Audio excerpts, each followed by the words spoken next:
In Sausalito, California, near my office, lives my friend, Olga Murray. She's 89 years old, going on 25, and she's my hero. I want to be her when I grow up. Hers is a life lived with passion. When she was in her 60s, she went trekking in the mountains of Nepal. She fell, broke a bone, and was carried by a Sherpa on his back to the nearest village. There, Olga witnessed a festival. The people dressed up. There was music and merriment. Agents came in buses from the cities. They came to buy girls, some as young as 6 years old, that their fathers sold for the equivalent of a pig or 2 goats, more or less $50. In turn, the agents would sell the girls in the city as domestic slaves. The girls would work for years, suffering abuse, malnourishment, and even rape, with no education or health care, silent, invisible. Those were the lucky ones. Others would be sold to brothels. Olga realized that even if she spent the little money she had buying back a few girls, she could not save them. The fathers would sell them again because they could not feed them. Ignited by the passion of her desire to help, she returned to California, raised some money among her friends, created a small foundation, the Nepalese Youth Foundation, and went back to Nepal. It was not only a matter of trading the girls for pigs and goats. She had to give them shelter, education, training, and everything else they might need until they turned 18. Somehow, she managed to do it. To make this incredible story short, let me say that in 25 years, Olga has saved more than 12,000 girls, and that she has changed the culture of the country.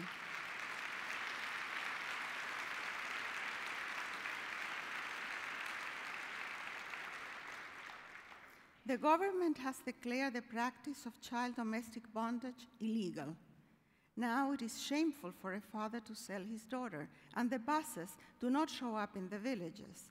The agents still operate quietly, but Olga is sure that she will live long enough to see this practice totally eradicated, and if she does not, someone will pick up her torch and keep going. The agents hate her, but thousands of children call her mother. Olga Murray has established several homes for children where they are cared for and loved. They all go to school, and many have graduated from college, some with scholarships in the United States. The cost to liberate from bondage and educate a child for a year is $100. One day, Olga visited a children's hospital in Kathmandu, where she saw a 5-year-old girl that weighed only 25 pounds. The child was treated for pneumonia and then discharged because malnutrition is a very common problem, and the hospital needed the beds to treat the sick. The girl died a week later. Olga learned that at least a dozen kids a month were discharged in this condition, and most died. Once more, her passionate heart got into action. She established the first of what is now 16 nutritional rehabilitation homes spread throughout the country. Olga realized that the problem of malnutrition is caused primarily by ignorance rather than poverty, because everything for the health of a child is available easily and cheaply. At the nutritional rehabilitation homes, while the child is restored to health, the mother is trained to grow, clean, and cook food to retain the maximum nutritional value.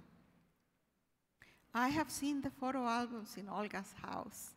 I have seen the before and after pictures, and I could not believe my eyes.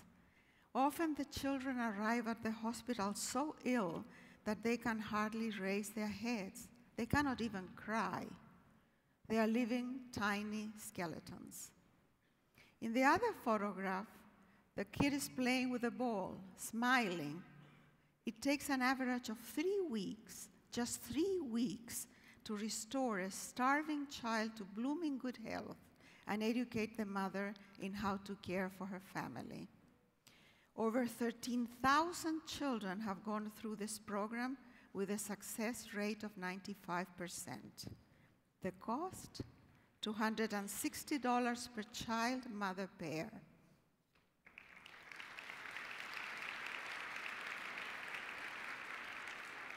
So this is what just one passionate little old lady in tennis shoes can do.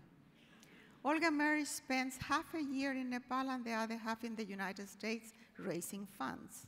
She's healthy and strong, the happiest person I have ever met. I asked her why she keeps doing this at 89, and she answered simply, why not? She's never tired, her eyes shine, her laughter is contagious, her heart is so powerful that you can hear it singing a block away. According to Paulo Freire, the great Brazilian educator and philosopher, true generosity is fighting to destroy the causes of poverty. Instead of bestowing charity to trembling hands extended to receive it, true generosity empowers those hands, whether individuals or entire peoples, to become hands that work, and by working, transform the world. Olga is the best example of true generosity, which almost invariably goes with a zest for life. Money is not the only commodity. We can give our expertise, our time, our dedication, our compassion. We all have something to give. By giving, you can make a difference in another person's life, and you will certainly make a difference in your own. And this is something you should tell your donors.